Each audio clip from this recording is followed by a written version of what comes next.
Olá, pessoal. Olá, todo mundo que está aqui com a gente para esse bate-papo sobre por que Recife é considerada a cidade mais assombrada do Brasil. A gente sabe que todo recifense, né, todo bom recifense tem a sua megalomania, tem a sua síndrome de grandeza, mas, de fato, Recife tem uma alcunha da cidade mais assombrada. Isso não é de agora, não, isso já faz um tempo. Eu estou com dois convidados aqui super bacanas, super importantes, para conversar um pouquinho e a gente tentar entender de alguma forma por que a cidade do Recife, né, e a região metropolitana aqui da capital de Pernambuco é considerada essa cidade tão assombrada assim. Eu estou com o Adriano Portela, meu querido amigo Adriano Portela, escritor. É tanta função que eu posso até esquecer. Portela, você já pode até me corrigir depois. Mas é escritor, diretor, dramaturgo, teatrólogo, professor, jornalista, repórter, modelo, né? E na venda Avon nas horas vagas, né? Nas horas vagas vende é revendedor da Avon autorizado. E eu também estou aqui com o Bruno Antônio, que é nosso roteirista, também Oi. professor também, cara super do bem, meu amigo também já de longas datas. Estou aqui com dois amigos hoje nesse bate-papo. E eu queria abrir essa conversa, vou mandar uma pergunta para os dois. A pergunta é simples, né? Por que Recife é considerada a cidade mais assombrada do Brasil? Bom, satisfação estar aqui, né, batendo esse papo com você, Ulisses, e estar aqui na companhia do nosso roteirista assombrado, né, que não parou de trabalhar desde a estreia do filme, continua trabalhando. Não fez nem a barba, desde que o filme estreou, que ele nem a barba faz. Ele está Fazer enclausurado. cosplay da versão russa do Jair das Almas. Bom, Recife é considerada a cidade mais assombrada do país, na minha concepção, porque é algo que está nas suas raízes e vem desde a nossa oralidade, né? Desde que foi catalogado lá com Gilberto Freire, na década de 20, Gilberto Freire catalogou essas histórias junto com Carneiro Vilela, Jaime Gris e outros autores. Então, se naquela época eles catalogaram isso, a história já vinha de muito tempo. Essa história de assombração, de alguém que viu um fantasma, de um baú que foi enterrado com dinheiro, né, no quintal das casas. E isso vem ganhando e repercutindo, chega na década de 70, e essa década explode de histórias, assombrações só nossas aqui da Terra, como a perna cabeluda, e vem reiterando, e chega nesse momento ápice que nós concretizamos isso, tornamos isso realidade por meio do audiovisual. E aí, Bruno, qual a sua conclusão, assim? Por que Recife é tão assombrado assim? Eu gosto de dizer, é uma resposta simples, mas eu vou depois falar um pouco que você vai pensar. Por causa de nossas assombrações. Velho, a arquitetura do Recife, ela tem seu diferencial. E isso já faz com que a gente imagine coisas. Quem nunca passou ali pelo Recife Antigo à noite e nunca imaginou ver uma assombração em algum local, sabe? Minha família é do interior, né? Meu pai é de Bom Jardim, ali perto de Surumbi, e a gente costumava ir para casa da minha avó naquelas Toyota que enche de poeira quando você tá passando na estrada de barro. E eu nunca olhava para a janela, tá ligado? Porque às vezes tava passando aquelas plantações de canavial e eu dizia, se eu olhar, eu vou ver uma mulher vestindo branco no meio do pé de cana e eu não vou conseguir dormir, tá ligado? Quando passava de noite indo pro sítio, né? E lá era tipo sítio, não tinha poste, era 6 horas, tudo escuro, sabe? O pessoal fecha as portas e é só sapo do lado de fora fazendo zoada. E aí eu acho que toda essa construção cultural que a gente tem faz a gente imaginar muito, né? O pernambucano é um povo criativo. E a gente está sempre criando história, pensando em possibilidades. E eu acho que isso se junta a essa ideia de que Pernambuco é um local cheio de assombrações, né? Cheio de história do povo. O que a gente não sabe, a gente inventa uma história para explicar. É nossa marca registrada. E o pernambucano é conhecido pelos causos, né? A gente gosta de contar a história, então acho que tem tudo a ver com essa nossa oralidade assombrada ao longo das gerações pernambucanas. E é engraçado também, porque quando a gente estava rodando o filme Recife Assombrado, eu sou o produtor do filme, e foi engraçado, acho que Portela e Bruno lembram disso, que sempre que a gente ia gravar, alguém contava uma história assombrada de alguma coisa, né? Então, assim, a gente fez uma cena num cartório ali no bairro do Recife, que na história, na verdade, não é um cartório, é uma delegacia, mas foi gravado num cartório, e aí a gente gravando e os funcionários do cartório dizem, não, essa sala aqui eu não entro não, porque essa aí eu tenho que contar uma história assombrada. Aí depois outro funcionário chegava e foi assim o dia inteiro de gravação, e era engraçado, assim, quando eu contava também, não, porque eu estou produzindo esse filme, alguém contava uma história assombrada. Eu fui divulgar o filme em Petrolina, na época do lançamento, em novembro de 2019, e aí era engraçado que sempre que eu ia na rádio, por exemplo, eu fiz várias rádios em Petrolina, sempre que eu ia contar o filme, o apresentador contava uma história assombrada, e todos os lugares que a gente ia, não, porque tem uma história aqui de não sei o quê, e contava uma história ali assombrada, que eu até brinquei, não, o próximo filme vai ser Petrolina Assombrado, porque é tanta história lá também, e você faz, dá um filme isso aqui, ou seja, é impressionante como o pernambucano gosta mesmo de história Em assombrada. Caruaru, a gente abriu o microfone do programa de rádio e teve muita gente contando, e teve uma senhora que me chamou, se você tem que ir no meu sítio que eu vou lhe mostrar o fantasma lá. Você vai comigo, me colocando na parede lá, ao vivo, na rádio, para ir na casa para mostrar o fantasma. Não, é impressionante, Não assim, fosse com medo, não foi? ele não foi com medo, mas As agendas não batiam. não bateu, né, claro. Mas é impressionante como realmente isso faz parte do... Eu sempre brinco que, assim como o bolo de rolo e o frevo, contar a história assombrada faz parte da nossa tradição pernambucana. A ideia, é bom contar para vocês, do filme Recife Assombrado, na verdade, foi de um evento que Portelinha participou, acho que em Garanhuns, se minha memória não estiver enganando. E conta um pouquinho para a gente, Portelinha. Eu sei que você já contou essa história 50 vezes, mas eu sempre gosto de ouvi-la porque mostra também como um produto cultural, né, um filme, ele muda ao longo do seu processo de produção, né, da ideia até o lançamento, como ele muda, né? Então, assim, para quem estiver assistindo a gente, Verdade. por área de cinema ou de jornalismo, ou que produza conteúdo, percebe que às vezes você tem uma ideia e essa ideia vai mudando tanto que chega totalmente diferente quando você está com ela pronta. Conta um pouquinho essa história que você teve e como foi que era a ideia inicial do filme. Eu estava numa oficina sobre monstros na literatura, o professor André de Sena, lá em Garanhuns. Estava assistindo aquela oficina, empolgado, né? O professor André de Sena falando sobre os monstros, começou lá com a Odisseia, né? Com Homero, com tudo.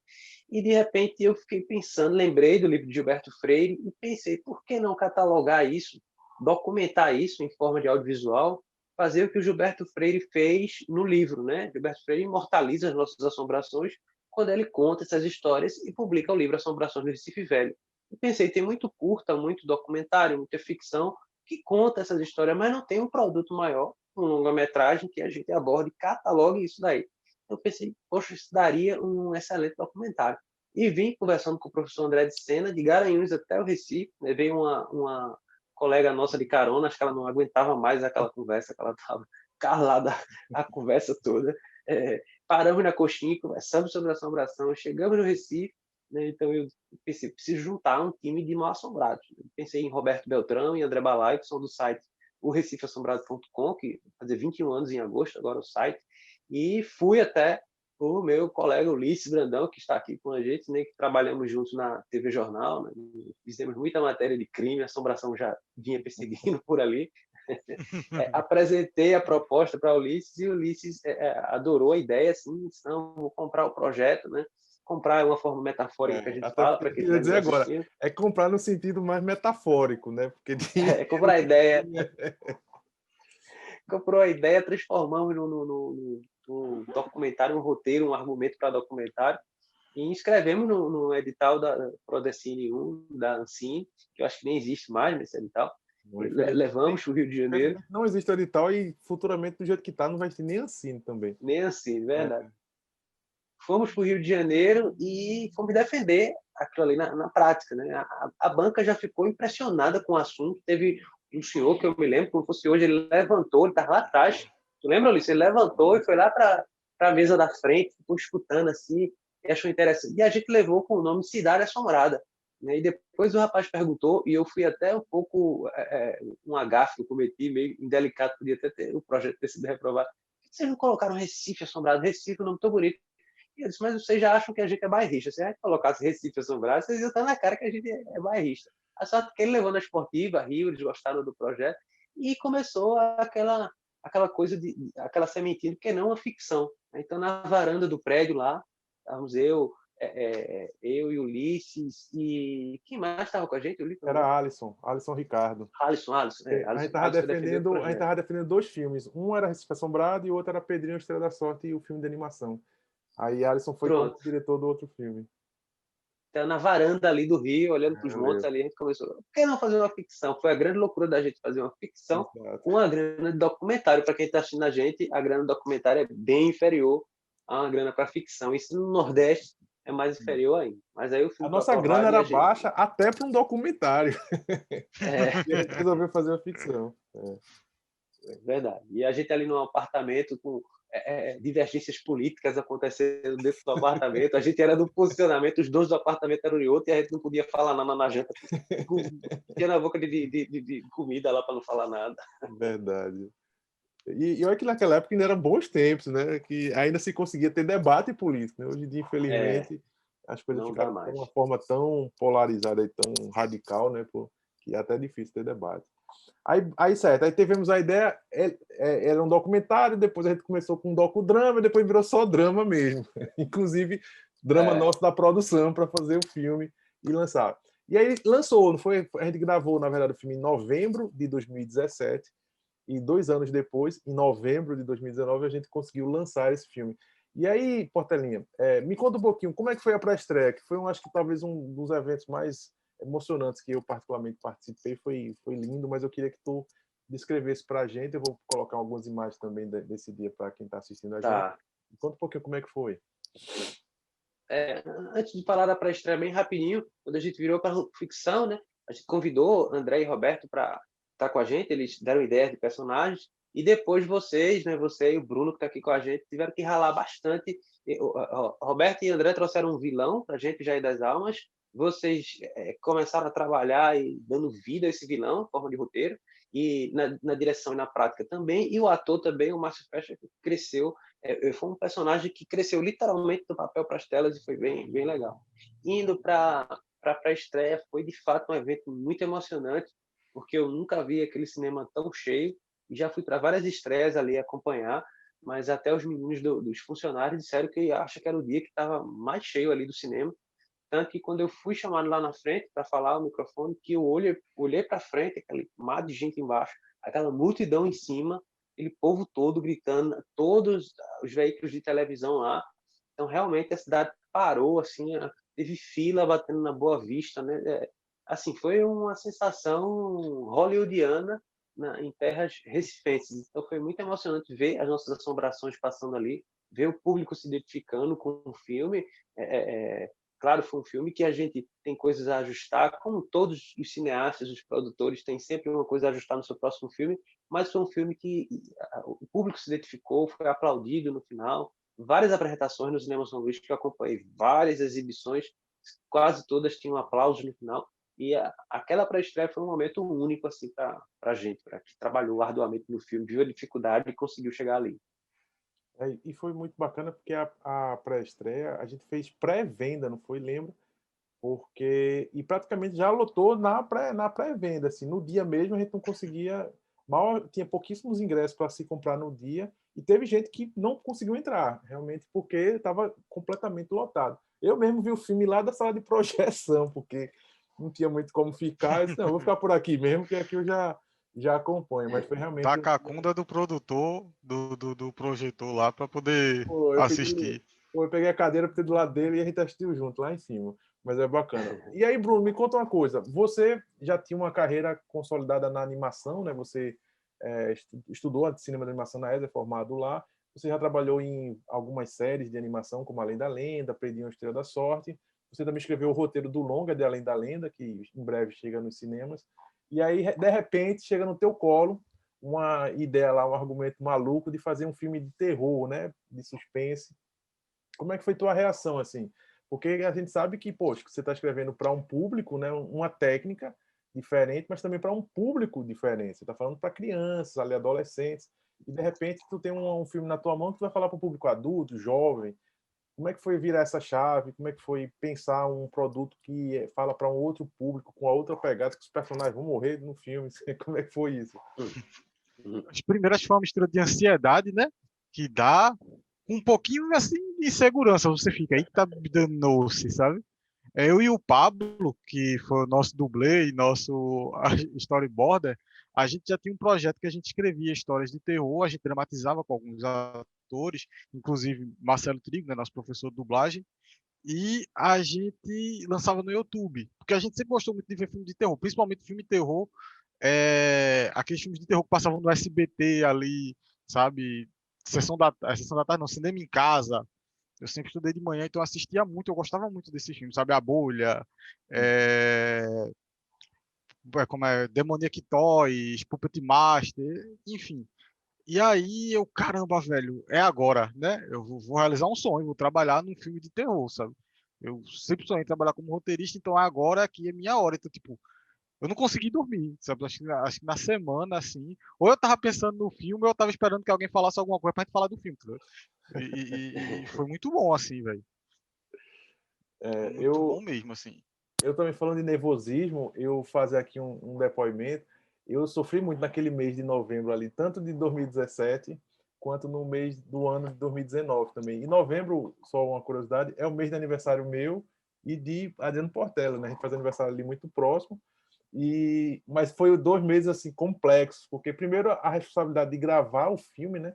Então, quando você roda um filme live action, ao contrário da animação, você está mais exposto a acontecer coisas que vão atrapalhar as filmagens, né? Por causa da animação é tudo mais controlado, você está ali, os profissionais, está todo mundo trabalhando numa sala, tá? Então você consegue ter um controle maior. No live action, não. Se alguém pegar, se o ator ficar gripado, perdeu o dia de gravação. Se chover, você perde o dia de gravação. Então, a tensão para um produtor liso que nem eu era muito grande, assim. E em novembro de 2019 é aquela tensão do filme, né? Porque a gente cravou o dia, não, vamos lançar o filme dia 21 de novembro. Massa, perfeito. A pré-estreia 18, segunda-feira, Cinema São Luís. Só que até você crava o dia e depois que você vai lutar para realmente o filme entrar, porque eu disse que ia ser dia 21, mas se o filme, se nenhum cinema quisesse, a gente não ia ter filme dia 21, assim, só ia ter a promessa, né? Ia ser que nem político, que promete, mas depois não cumpre. E aí foi muita tensão, muito trabalho, mas assim, graças a Deus e graças ao projeto também, claro que conseguiu isso. A gente entrou em praticamente todos os cinemas de shopping do Recife, né, da região metropolitana. A gente entrou no interior, Caruaru, fizemos também Petrolina, a gente fez Triunfo, a gente fez os principais cinemas do interior. Na verdade, os principais cinemas do interior a gente fez todos. E na capital a gente fez praticamente todos os shops, praticamente todos os cinemas. A gente fez quase 5 meses de cinema São Luís com sessão lotada. Né? E a gente só não fez mais gente porque pela própria programação do São Luís, né, a gente ficava ali, tipo, só tinha uma sessão por dia e não eram todos os dias. Então, se tivessem mais sessões, eu tenho muita convicção que a gente iria até fazer mais público lá. Então, foi bem bacana, assim, foi uma experiência muito legal. E aí, Portelinha, me conta uma coisa. Você também gosta muito de escrever, né? Você tem livro lançado, que é A Volta do Ponteiro, que em breve também vai virar filme, né? Espero que possa virar filme futuramente.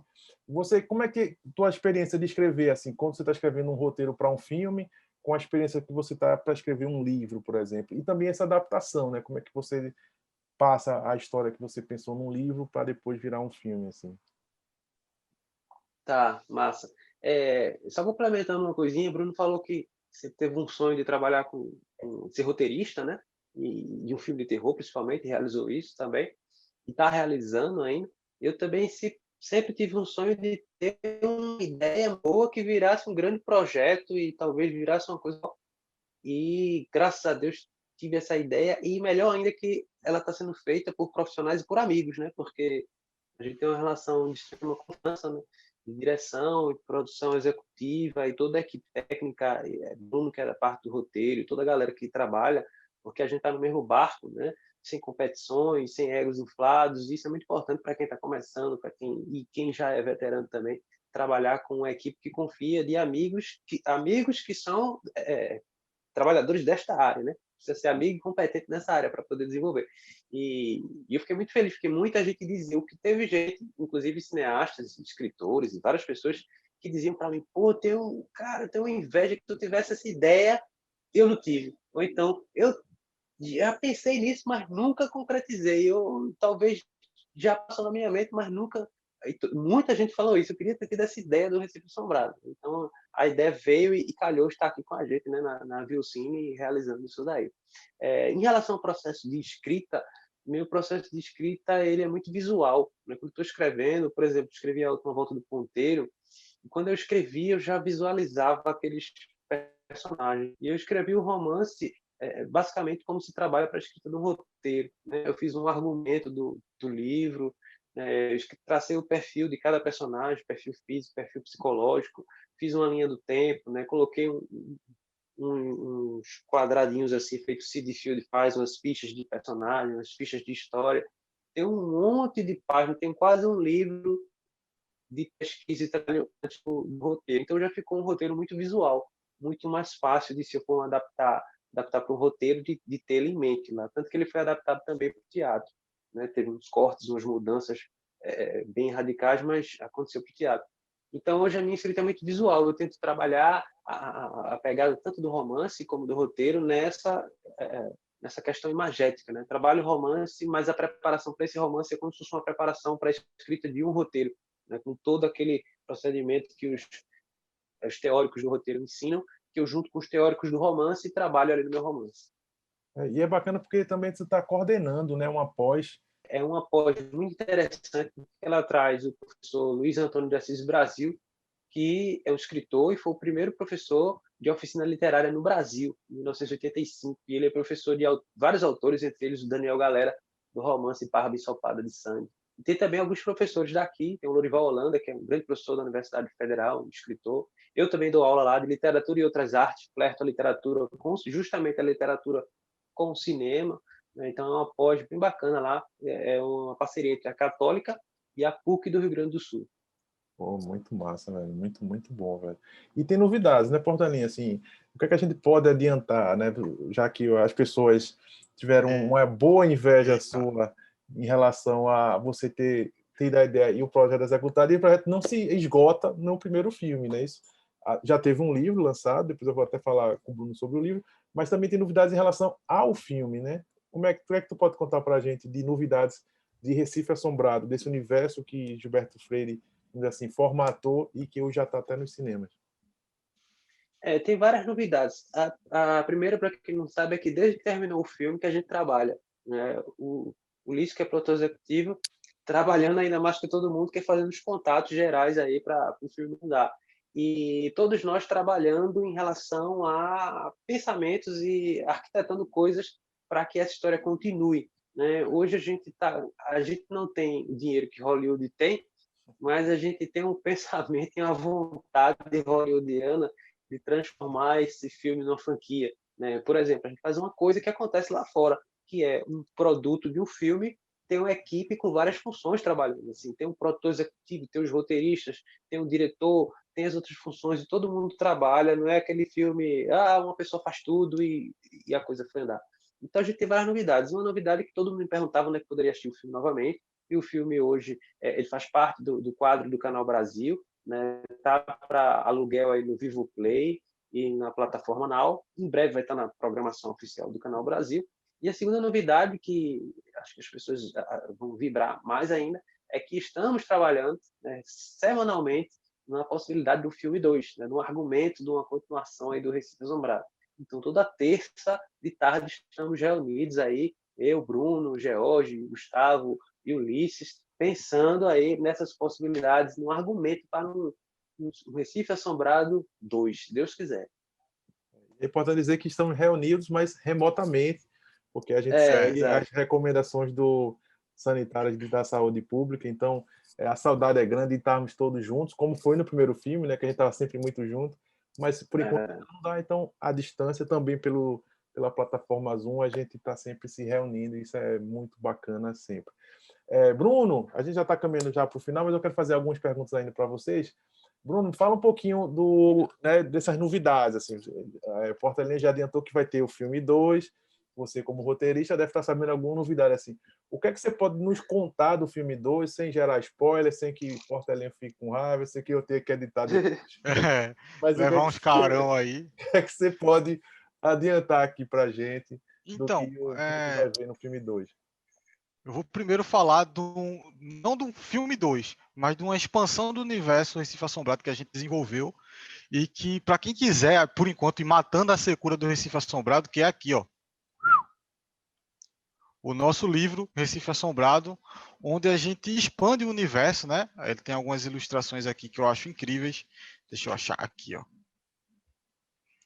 que a gente fala um pouco mais sobre o nosso universo do Recife Assombrado, como funcionam as assombrações. Ao final a gente ainda dá, né, um pouco do roteiro do filme para quem quiser entender mais esse nosso universo. E a partir desse livrinho aqui e de nossas reuniões, a gente está criando o nosso universo cinematográfico Ulisses Brandão. Ouviu o Cine, né? O menos assombrado aí sou eu, velho. que, É onde eu bota a aí gente Portelinha, Beto Beltrão. Tá fora. Portela Disney World. Exatamente. Que é, além do filme 2, a gente também planeja a nossa série, onde a gente também vai expandir esse universo, né? Do filme 2, eu acho que a única coisa que eu posso dizer para vocês é que personagens que vocês gostam podem voltar. Eu acho que isso é interessante, né? Porque a gente viu que as pessoas gostaram muito de alguns personagens do filme, o que isso é ótimo. Então a gente tem trabalhado na possibilidade de criar mais histórias com esses personagens e expandir o universo. Acho que se eu falar demais agora nesse momento embrionário, eu vou acabar, né? E aí, não sei o que, sabe? O pessoal vai pegar essa gravação e vai te cobrar depois. Mas você disse isso na entrevista em 2021 e não aconteceu. Mas a pergunta que não quer calar, Bruno Antônio. Eu tenho que perguntar, vocês me perdoem, mas eu vou ter que perguntar. E Jair das Almas, o Homem do Assobio, volta ou não volta? É Jair das Almas. Vamos dizer que quando a gente atingir a meta, eu dobro a meta. Né? Não posso dizer não. Mas se você quiser conhecer mais Jair das Almas, tá aqui, ó. Eu diria assim, Jair das Almas volta no dia D, na hora H, entendeu? Exato. No dia D, na hora H, Jair das Almas vai voltar. Mas a gente só não vai saber quando, mas está no dia D, na hora H. Pessoal, eu vou fazer a última pergunta para cada um, porque a gente já está no nosso limite também do horário. Então, obviamente, que quem quer saber mais sobre o projeto, o Recife Assombrado, segue a gente lá no Instagram, né? Do filme, é Recife Assombrado do filme. Tem também o Instagram dos nossos parceiros e amigos, Beto Beltrão e Balaio, que é o Recife Assombrado, e tem o site deles também, que é o recifeassombrado.com.br. Portelinha, só para concluir, uma última mensagem, um último recado. Você vai dirigir o filme 2, eu quero saber quando é que vai estrear o filme 2, porque eu já quero comprar meu ingresso. Tudo depende ainda do universo conspirando. Por enquanto, a gente está criando as histórias, expandindo o universo. Em breve, vamos estar aí todos no cinema novamente. E, assim, para quem não sabe, quando o filme estrear, vai ter pelo menos uma audiência vai ser maior. Não é isso? Porque agora a família está maior, agora não é só mais você e Camila. Vai vir mais aí, meu sobrinho vai chegar aí, que vai ser, quem sabe, já mais um espectador. Sobrinho assombrado. Um sobrinho assombrado. Mas é óbvio que ele não vai ter idade de assistir ainda ao filme, claro, obviamente, você como um bom pai não vai permitir que isso aconteça, mas com certeza ele vai estar lá nos prestigiando lá no, se Deus quiser, todo mundo já vacinado, sem pandemia, no Cinema São Luís. Bruno! Ele fica no tablet assistindo Além da Lenda. Boa ideia. Aí, ó. Ele fica assistindo Além da Lenda e a gente passando o Recife Assombrado. Eu gostei da ideia. Bruno, manda esse recado final. Você que é roteirista, fala, tem outros projetos também que eu sei. E você também agora está na escola Vilcine também, que você é professor, você é coordenador de curso. Agora, quando o cara fica importante, Portelinha, assim, vira coordenador de pós. Pela barba, a gente tá vendo. Trabalhando. Barba, você vê que o negócio tá bom. Não tem nem tempo para fazer a barba. Então, agora eu estou trabalhando na Escola Vilcine de Criatividade para você que quer aprender a escrever roteiro, para você que quer aprender a desenhar, a pintar digitalmente, para você que quer aprender games, para você que quer aprender a dublar. Tem tanta gente que entra em contato, né? Meu sonho é ser dublador. Poxa, queria aprender a dublar para trabalhar no Recife Assombrado, dublando uma aparição que for aparecer lá. E é porque, assim, o curso lá foi criado pensando em como a gente queria ter aprendido, né? Então, assim, é com muito carinho e eu tenho certeza, assim, que logo, grande parte dos nossos alunos vão estar trabalhando com a gente nesses projetos que vêm e que virão. E outra, agora também eu estou com um podcast que eu entrevistei Portela, vai ao ar daqui a um mês, mais ou menos, porque ainda tem outras pessoas. Mas o Ulisses vai ser para fechar a temporada. temporada, tá ligado? Ah, Não sei assim, foi a season final desse ano, aí eu chamo o Ulisses, chama muita gente. Ulisses vai baixar É a o audiência, Café com mas Artista. quando entrar, baixa a audiência, mas aí no final todo mundo já viu os outros. Ah, Pra eu não chamo o tomar acesso, Portela no começo, que levanta, e tu exatamente, no porque final, aí a os galera dois fica na levantam. estiga, exatamente. Tu bota a Portela no primeiro, que já a galera fica na estiga. Caralho, é muito bom. Aí no final tu bota mesmo, que é tipo final mesmo, a galera, meu irmão, aquele último programa mesmo, sobre o Eu espaço. faço 2 pontos, pô. Pô, E aí pessoal, é isso. muito obrigado, velho. Oi, pode falar, Bruno. Não, e aí é isso. Quem quiser entrar em contato, né, é só buscar a gente lá no Instagram. Pode me procurar, roteirista Bruno Antônio, que aí eu passo todas as informações sobre o curso. Não tem problema nenhum. Massa, aqui Bruno agora é blogueirinho também, cara, influenciador digital, um cara coach também. Tô vendendo Bruno, Jequiti também, coach é foda, e revendedor da Chiquiti. Pô, pessoal, muito obrigado, assim, é sempre bom estar com vocês, mesmo que à distância eu não posso dar um abraço em cada um de vocês, mas muito obrigado por essa conversa, muito obrigado por acreditar no projeto desde o início, no caso de Portelinha, por ter confiado a mim, assim, para estar nessa caminhada junta, e Bruno também por ter topado assinar esse roteiro e desde então no livro e todos os outros projetos que a gente faz junto. Então, muito obrigado. Eu vou só concluir, a gente vai exibir agora, na sequência, um programa especial que foi até exibido na TV Globo no sábado anterior à pré-estreia, que aconteceu na segunda, e é um programa que explica um pouco porque que Recife é tão assombrado, e a gente mostra também um pouquinho ali dos bastidores do filme, tem a entrevista, inclusive, de Adriano Portela lá no programa também. Então, eu vou agradecer novamente quem está aqui com a gente até agora e deixo vocês com esse filme. Então, valeu, pessoal. Um grande abraço. Tchau, tchau.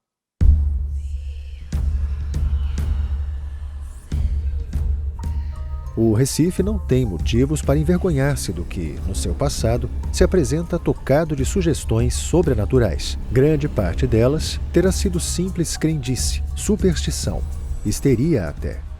Outra parte, porém, não se deixa facilmente explicar pelo simplismo cientificista. Retém o seu mistério. Gilberto Freire. O Recife tem uma população que nem o censo registra. É a população dos seus fantasmas.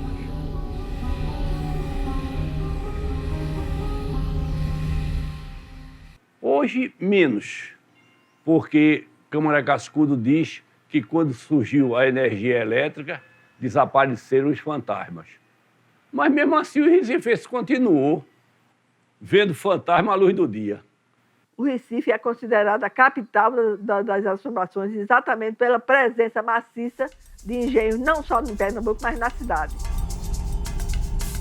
Os mitos e fantasmas do velho continente para cá migraram.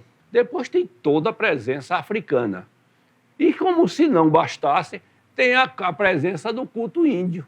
Então, por tantos mistérios e mais a falta de iluminação, instiga os velhos medos. Há uma tendência do ser humano a acreditar em qualquer coisa, certo? E quando isso se refere a algo transcendente, que você possa dizer que algo que está acontecendo com você tem uma motivação transcendente, além de você, né? Isso parece ter uma aceitação muito forte.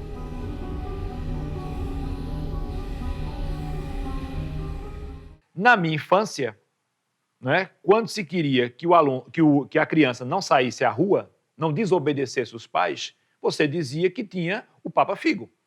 Estava correndo o Papa Figo. Ora, isso deixava a criança em pânico. A ideia de que ela ia ser pego pelo homem do saco, certo? Que ia depois matar você, tirar o seu fígado para dar para alguém que se alimentasse seu fígado, fazia com que você mantivesse as crianças em casa.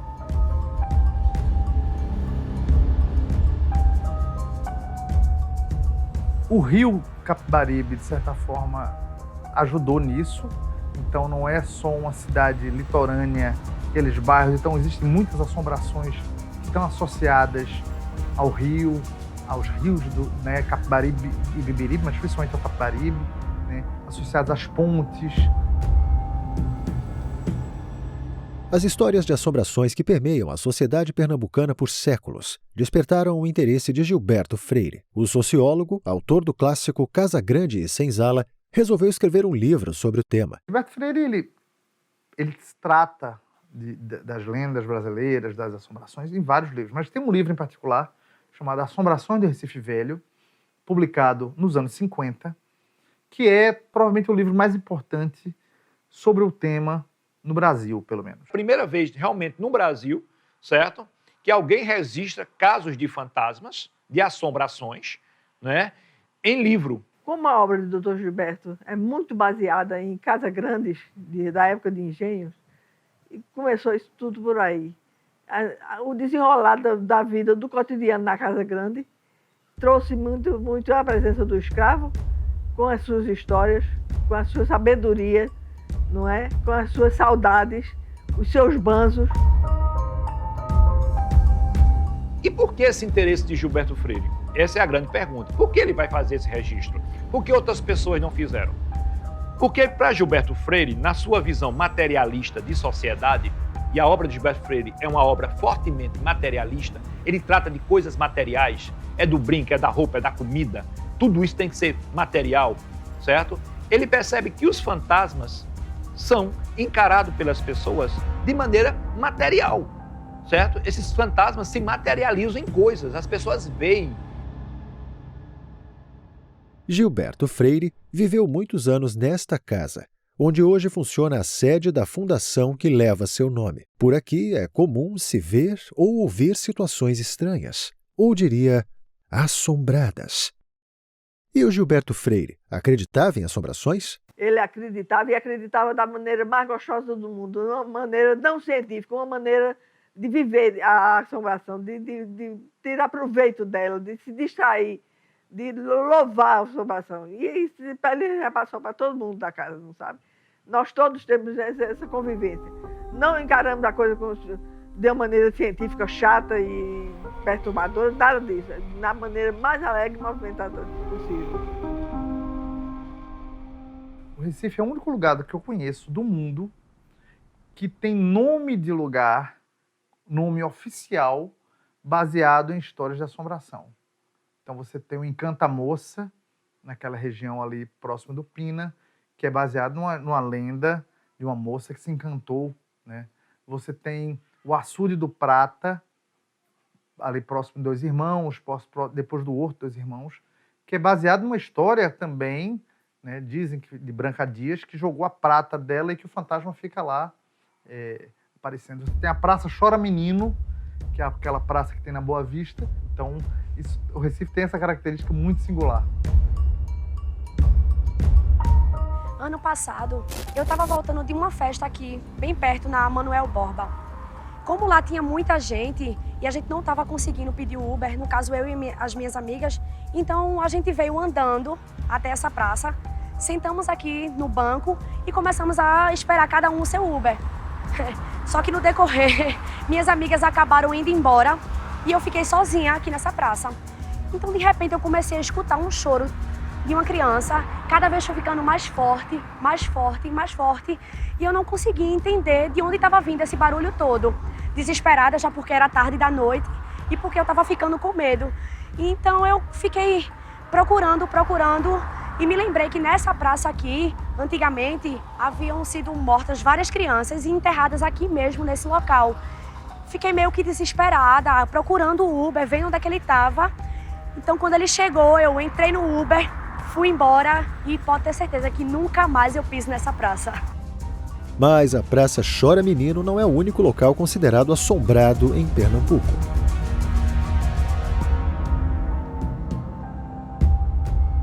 Pois é, o mais famoso teatro do estado também é palco para, digamos, espetáculos assombrados.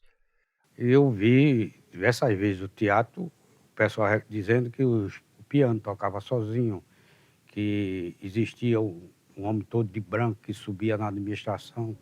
Isso tudo o pessoal dizia. Eu nunca tinha visto, não podia dizer. Ficava sempre rindo, brincando, mas no dia que eu vi, aí eu vim acreditar que realmente o teatro tem.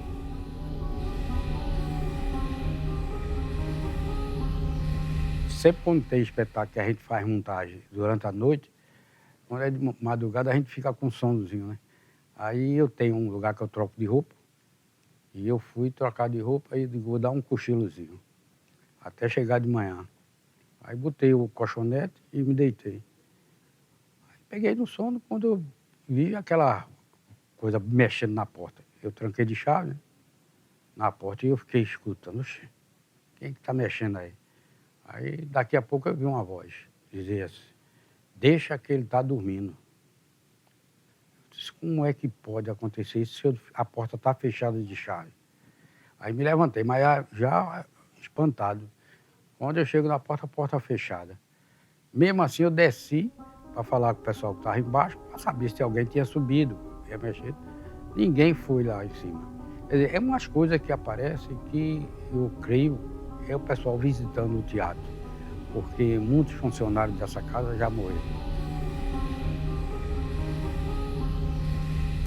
Cara, 2011, lembro como hoje. Primeira vez que eu pisei aqui no palco do Teatro Santa Isabel para assistir um espetáculo. E, cara, que lugar incrível. Sempre quando eu venho aqui, eu tenho uma sensação diferente, porque, afinal de contas, esse lugar tem muita história para contar. Eu lembro que estava lotado, tinha muita gente, e eu estava sentado numa dessas primeiras fileiras aqui do teatro. Quando o espetáculo terminou e as luzes começaram a se apagar, eu esperei um pouco do tumulto das pessoas para poder me retirar também. Só que tem um espelho aqui no teatro que ele fica de frente para o palco. E quando eu estava de saída, eu vi refletido no espelho uma bailarina. Quando eu me virei e olhei para o palco, eu confesso que foi um pouco assustador, porque não tinha bailarina nenhuma.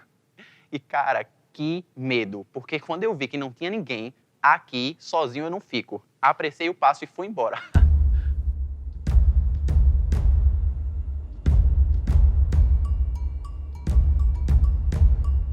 A poucos quilômetros do Santa Isabel, temos o ponto que é considerado o mais assombrado do Recife. Essa cruz, no topo de uma estrutura de alvenaria na região do Porto do Recife. É considerada a Cruz do Patrão o lugar mais assombrado do Recife, né? Isso é documentado por vários historiadores, está no livro de Gilberto Freire. Ela servia de baliza para a entrada do Porto do Recife. Por isso que tem esse nome de patrão, tem a ver com a questão náutica, com a questão do... Então, os barcos miravam nela para poder entrar no porto. O fato é que dizem, não existe nenhuma comprovação científica, que muitas vezes os escravos, os navios negreiros, os escravos morriam na viagem e eles eram enterrados ou abandonados, mortos, ali junto da cruz. E os trabalhadores da época, que vinham trabalhar durante a noite nas embarcações, diziam ouvir vozes e certas sombras, etc., que provocavam um certo anseio e medo a eles. Gilberto Freire conta uma coisa muito engraçada, que ali havia um istmo que você ia andando até Olinda. Né? Depois hoje não tem mais, está interrompida a passagem, né? Mas na época conseguia-se ir até Olinda. E era o caminho mais próximo de Olinda. E as pessoas, durante o dia, optavam por ali, que era mais rápido. Mas à noite ninguém tinha coragem. Então à noite se escolhia dar uma volta mais longa, mais demorada, para evitar passar perto da Cruz do Patrão.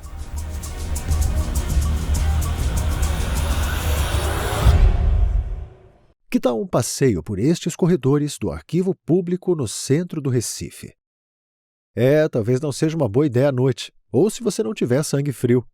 Pensando bem, eu mesmo não iria. Se existe um lugar onde pode haver incidência de seres imateriais, de fantasmas, de assombrações, se existe um lugar, é aqui. Quando você fala na atmosfera do prédio do Arquivo Público, tem que levar em conta que esse lugar foi construído para ser uma cadeia no século XVIII, em 1731. Então morreram de forma brutal, certamente, milhares de pessoas aqui dentro desse prédio. E não é crível que essas mortes, que essa carga de sofrimento não tenha vamos dizer, uma expressão sobrenatural. Eu mesmo, quando eu começo a falar, eu sinto uma onda de arrepio correndo por meus braços. Eu sinto que nesse ar, nessa atmosfera, há qualquer coisa de mística, de sobrenatural, mas, sobretudo, de pesada, de sofrida.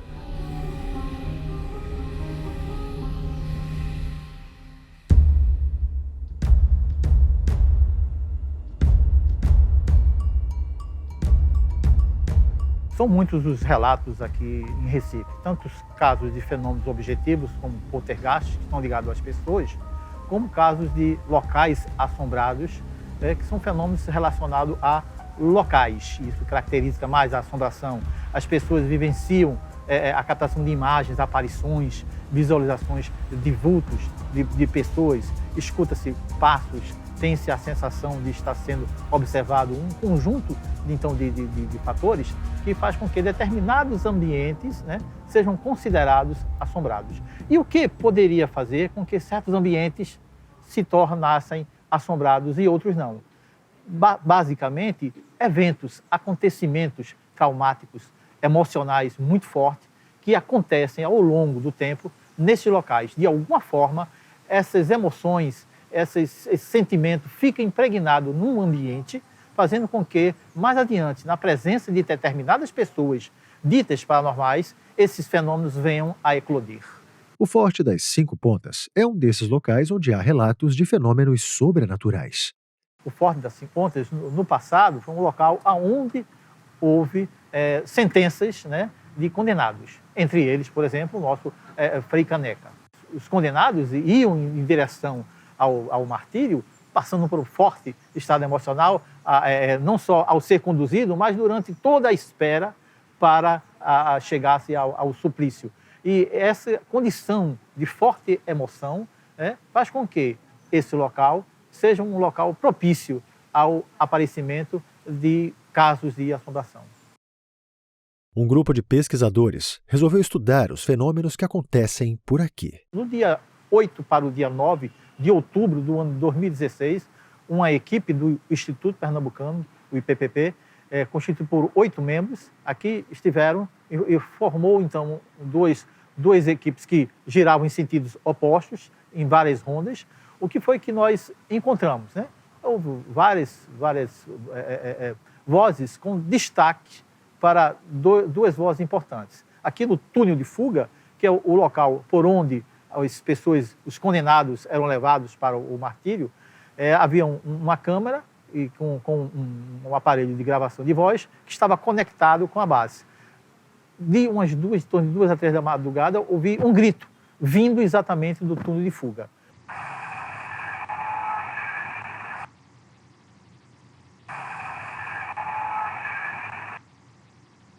É fácil de se imaginar a situação no passado, esse local, o condenado sendo levado, carregado, pedindo para que largassem ele, né? E de alguma forma essa emoção, esse sentimento ficou no ambiente e, por algum motivo que ainda não sabemos bem, naquele determinado momento ele foi captado pelos nossos aparelhos.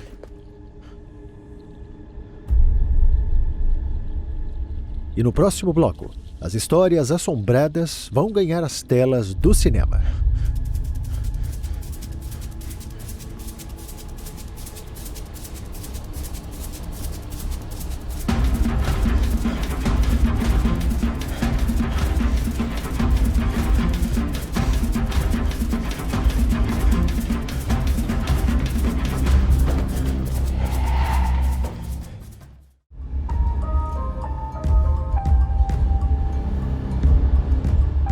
Desde o ano 2000, o site O Recife Assombrado cataloga e atualiza as principais assombrações de Pernambuco. A gente entendeu que, como o livro de Gilberto Freire foi publicado nos anos 50, certas assombrações que surgiram depois não foram, obviamente, incluídas, que é o caso da própria Perna Cabeluda, a velhinha da Caxangá, é uma história de uma velhinha que surgiu na época naquele ônibus elétrico que tinha ali na Avenida Caxangá, mas ali em anos 60 e 70, né? A própria Galega de Santo Amaro, que tinha uma garagem do ônibus lá da Companhia de Transportes Urbanos, e ela aparecia lá.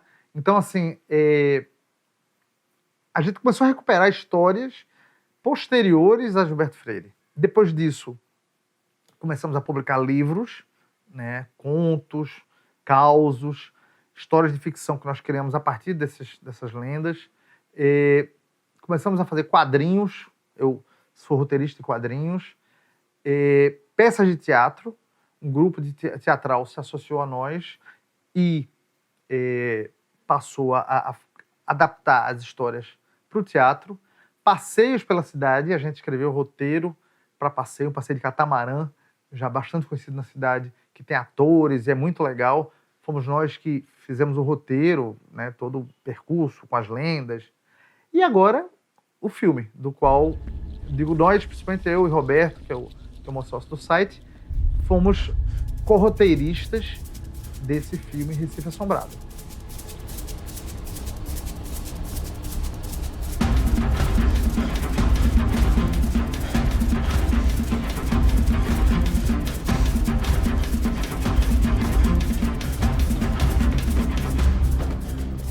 O filme chega aos cinemas dia 21 de novembro e promete chamar a atenção de muita gente.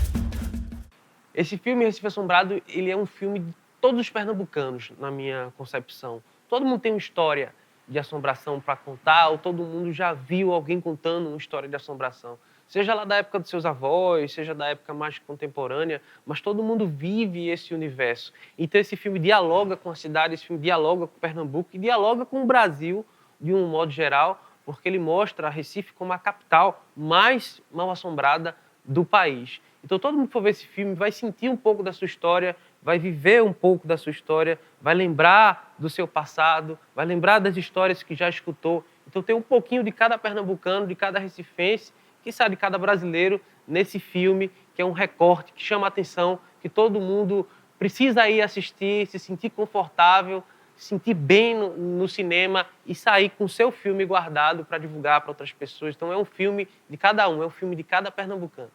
Pra tu que não sabe, esse assunto já virou tema até do livro de Gilberto Freire. Esse aí mesmo. Vamos lá, então. Gilberto Freire. Quando, no silêncio das antigas noites recifenses, se ouvia de longe, por trás dos velhos sobrados, um choro mais triste de menino, era quase cetro que a cabra cabriola. É isso aí. O filme conta a história de Hermano, interpretado por Daniel Rocha, que quase 20 anos fora do Recife se vê obrigado a voltar depois do misterioso desaparecimento do irmão, Vinícius, interpretado por Pedro Malta. O Vinícius, ele é um estudante universitário, logo ele é alguém que tem muito conhecimento em relação à cultura do Estado, a cultura das lendas e das assombrações do Estado, uma vez que ele está pesquisando sobre esse tema para a sua tese. Eu suponho que deve existir da parte dele um amor gigante por essas lendas que eu, desde pequeno, Pedro mesmo, escuto e sempre achei fantásticas. E aí acontece que, à medida que ele vai se envolvendo com esse universo, desse submundo das assombrações do Recife, ele acaba descobrindo que existe algo muito maior do que ele mesmo julgava. Então ele é submerso nessa história.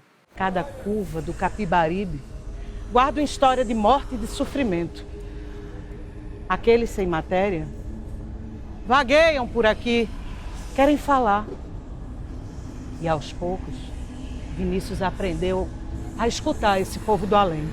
Cecília é uma personagem super corajosa, né? É uma mulher muito corajosa, determinada, autônoma.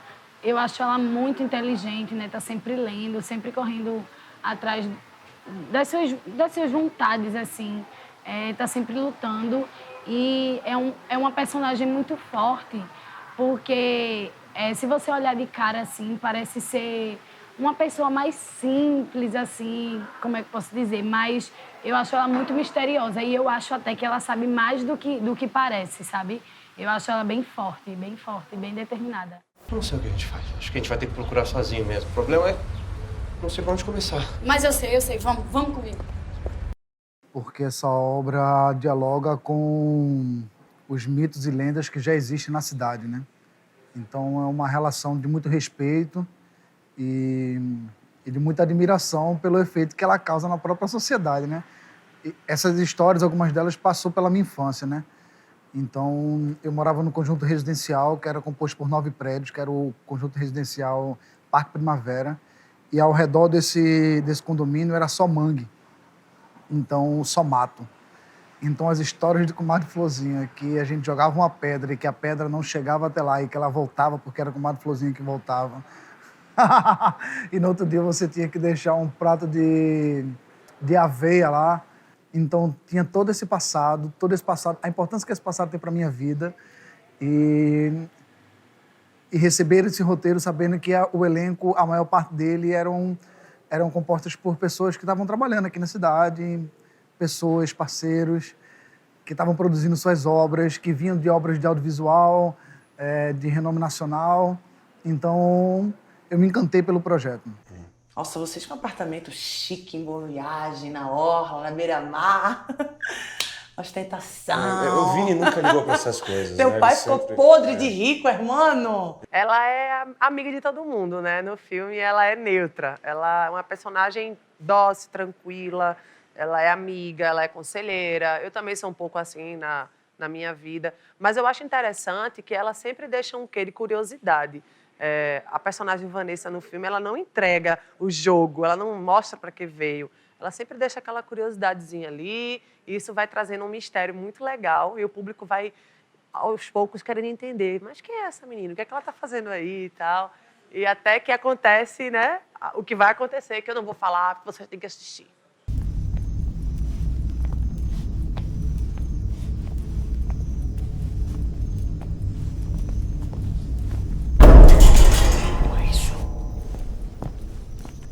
Aí?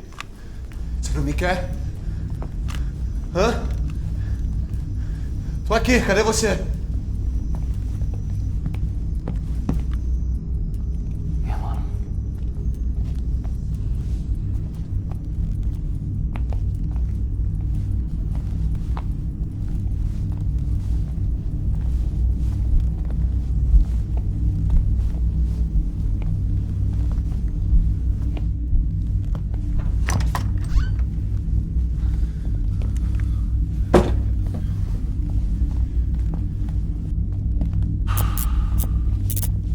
O ser humano, ele tem um fascínio pelo mistério. O nosso Albert Einstein já disse bem isso, né?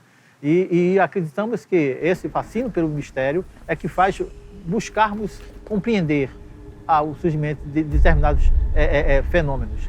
E o Recife se caracteriza exatamente entre as cidades do mundo por ter esse viés da ênfase nos fenômenos de assombração. No próprio livro de Gilberto Freire, nos fala sobre isso. Isso faz parte de uma coisa que é pouquíssimo explorada em todo canto. E existe, essas assombrações existem. As cidades são feitas, os lugares são feitos disso, de assombrações também. De coisas que já passaram, já aconteceram, importantíssimas, que às vezes nem se dá valor com o dia a dia, com a vida corriqueira, corrida. E isso é de uma importância enorme. E o Recife mantém isso aqui. O Recife é gostoso por isso também.